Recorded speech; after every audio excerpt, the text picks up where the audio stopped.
Hey everybody, Peter Zeihan here, coming to you from Marshalltown, Iowa. My mom was a little upset that the videos I did earlier did not have her flower garden in the background, so here we are. Topic today is Chinese demographics. We've gotten some new data out of the Chinese that has made its way to the UN, and so the updates have allowed us to update our assessment, and oh my God, it's bad.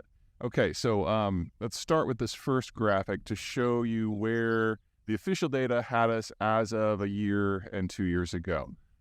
This narrowing for the bottom 7 age blocks is the fastest aging workforce in the world, and arguably the fastest one in human history.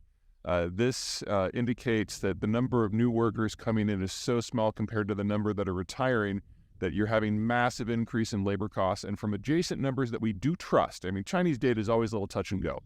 But from the numbers that we do have that we do trust, which is labor costs, Chinese labor is increasing at the fastest pace of any country in any era at any time in history, including during the Black Death itself.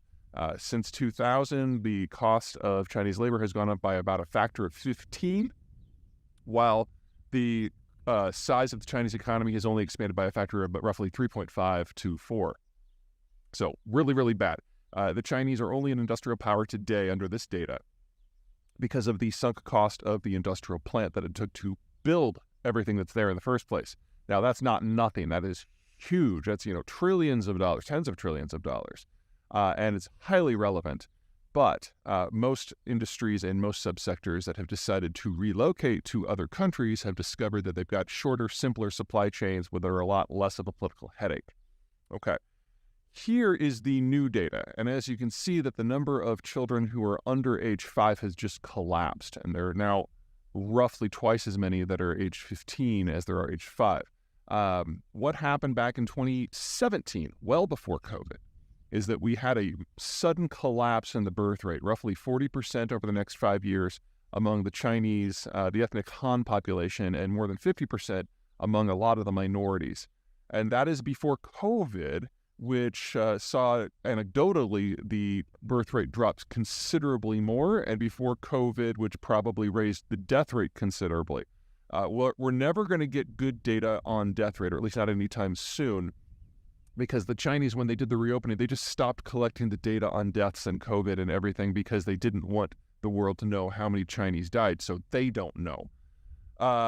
With this data, this snapshot in time, this is official state data, it's still probably not wildly accurate.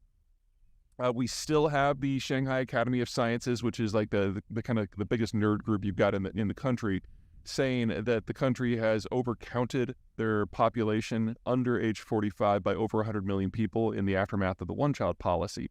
And so really what we need to consider is that official data now at the very bottom, you need to play that up. And this last graphic kind of shows you our internal estimate of where that is. Now, this is not official. Those yellow bars probably don't exist, but that is not what the official data is saying. This is an extrapolation from what the Shanghai Academy of Sciences is saying. Anyway, some version of this is probably the truth, which means that China aged past the point of demographic no return over 20 years ago.